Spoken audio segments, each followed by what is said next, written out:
So this is the second episode of Inside ADV.1. We hope to give an inside look at what it takes to produce a wheel from the very initial design process of a new style, which we'll release at this year's SEMA convention, which would be a 2015 ADV.1 official wheel style, all the way throughout the process: engineering, manufacturing, production, and final installation onto the vehicle.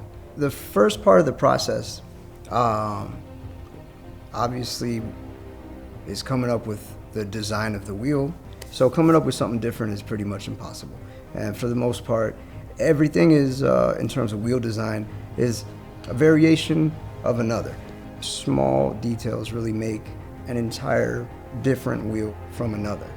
Jordan communicates in various ways. Sometimes he'll write this design, draw this design on a napkin, and then we gotta run with it.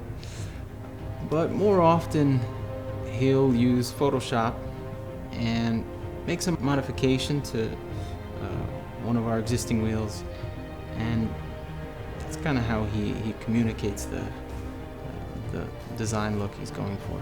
The new style we're calling the ADV.1 the classic Ferrari F40 star type wheel, but with our details in our style.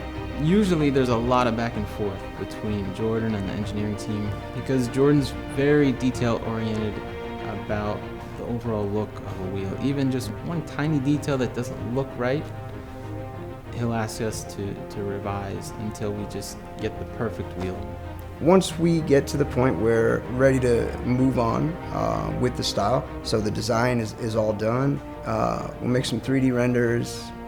Well, producing a wheel to TUV specifications and one that's TUV certified, it's a real challenging process. What we do is, if we're going to get a wheel certified, we have to identify what vehicle it's going on, and we have to design that wheel and run finite element analysis until that wheel is proven to be strong at a given load. It's basically computer simulated testing software. It allows us to basically stress test the wheel, minimize the amount of physical testing that we need to put it through.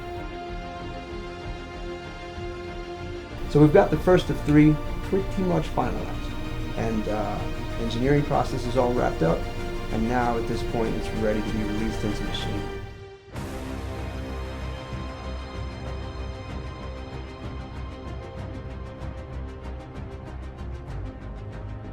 Yeah, we pretty much have so many configurations and finishes. It's pretty crazy. I mean, from the day the customer inputs the order, it goes pretty much straight to engineering, where the engineering team will do a good job in drafting up a 2D file for Jordan to look at and approve. It's where we go through and basically one-off every wheel, design it specifically for their customers, just basically what they want exactly. So it's not like a production line kind of standard thing, it's a one-off almost every single time.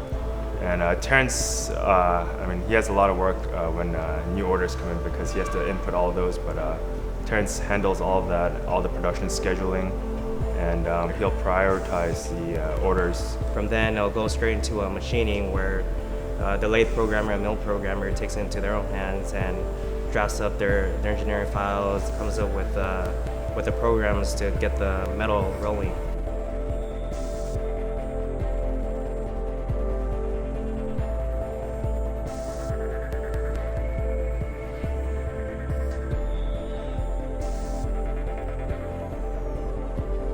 The wheels are lathed first.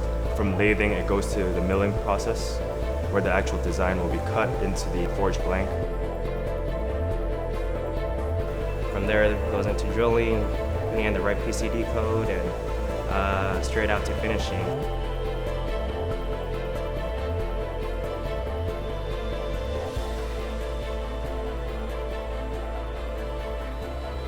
The finishing is a whole nother process, extremely intricate, but we do all the finishes in-house, and all the amazing finishes you see are straight out from the facility.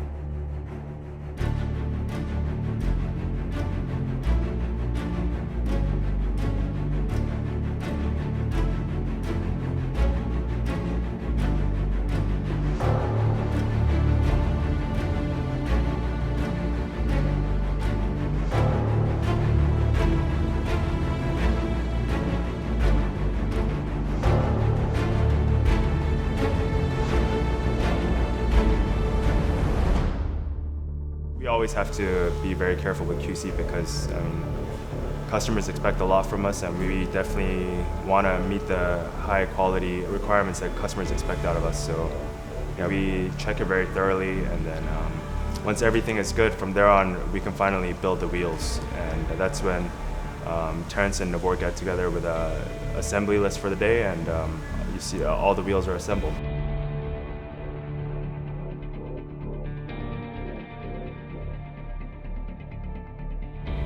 So the guys behind me, they do the assembly, they do a run out and try to maintain a maximum standard of run out. And to achieve that, they pretty much balance the wheels here or knock the wheels into spec and pretty much silicone them, and they're ready to go.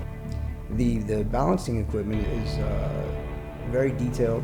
You know, it's just basically a tool that's used to quickly and effectively measure the run-out tolerance of the wheel.